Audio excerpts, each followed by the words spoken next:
right, today we're going to learn how to make a simple zippered cloth bag, particularly ones made out of a polyurethane laminate, which is good for a wet bag, such as one larger one like this that could be used for transporting swimsuits or other things to and from like the gym, or smaller bags, which is the size we're going to make today, which is great for the cloth pads, which I have another video about and you can check out. I'm starting today with a piece of polyurethane laminate, which is 12 inches by 7 inches. It doesn't really matter what size you start with, just whatever size rectangle you start with, your finished bag will be approximately half that length. And so this is approximately the size we're going to end up with. So if you need a bag this side, you double it and add an inch or two, okay? Zipper length. Oftentimes with projects, they have you choose a zipper that's equal to about the size that you're going to be sewing it into. I prefer to use much longer zippers because it means that I can move the zipper pull completely out of the way. Zippers can be expensive, a couple bucks a piece at the fabric store, but they're really cheap at thrift stores and garage sales.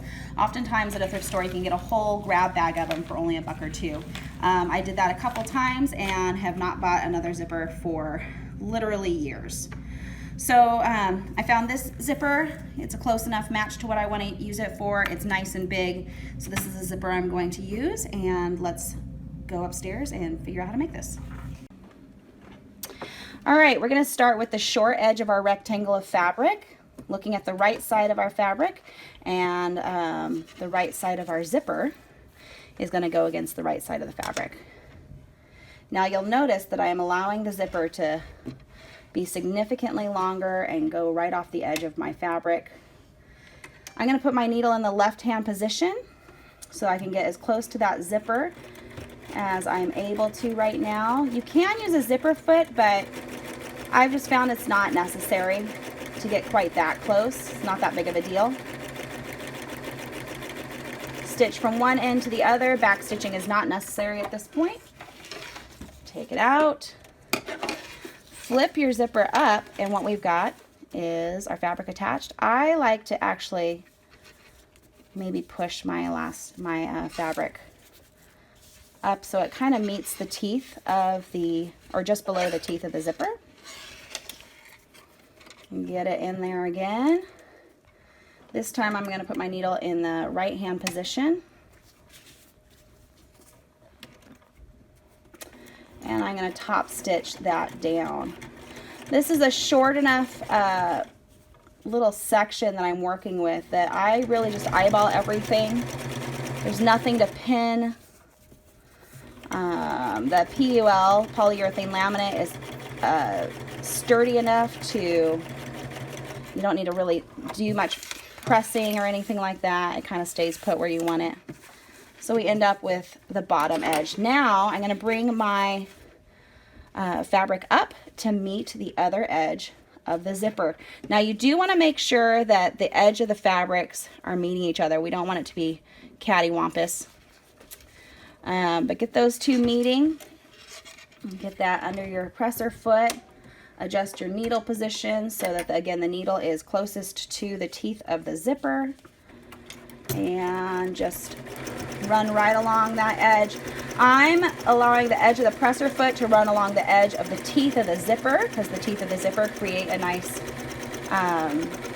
ridge. Get to the other side.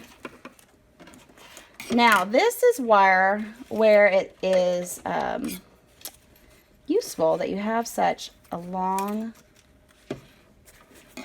zipper, because you can unzip it entirely to the other end, open it up, and just move things out of the way.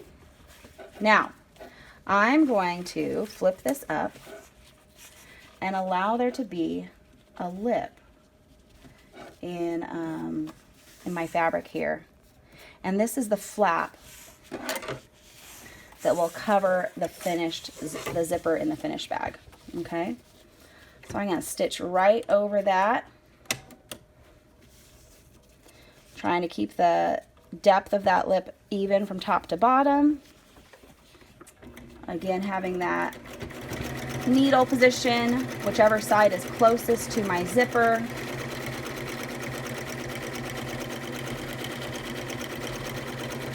Once I've stitched that down, we are almost done with our zipper bag. Just 2 more seams. So here's what I've got. I've got one side of the zipper stitched and top stitched down so that the flap is just coming up to but not past the zipper teeth. And the other side, it's stitched down, but there is a flap that extends beyond the zipper teeth. Now, when I zip my zipper closed, got a little twisted there, you can really start to see your bag taking shape. Okay, but we need to do these 2 side seams. So, keeping it right sides together, I want my flap, the other end of my flap, to be the top of my bag. And that is how I'm going to stitch this side. Do you see that? Top flap, zipper, back side of my bag. Line those edges up. Now go ahead and back stitch at the bottom. Oh, I did not change my needle position.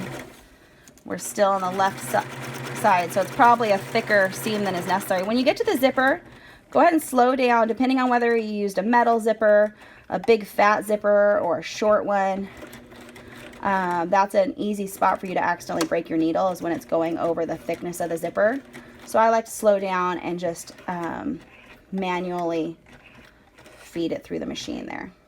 I do back stitch at the top and the bottom, making sure to go over that zipper area twice.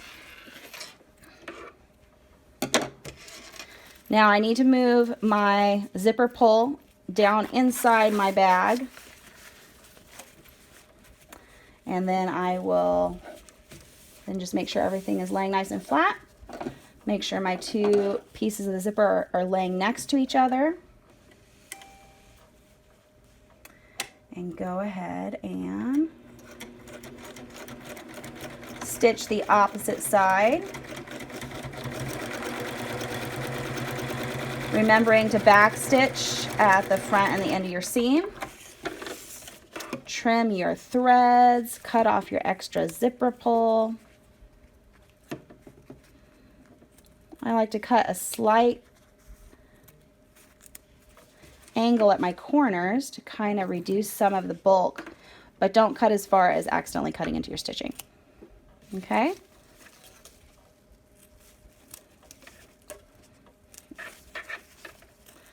This one had the wider seam allowance. All right, now your bag is done, flip it right side out, pushing those corners with your fingers so that they are sure to lay nice.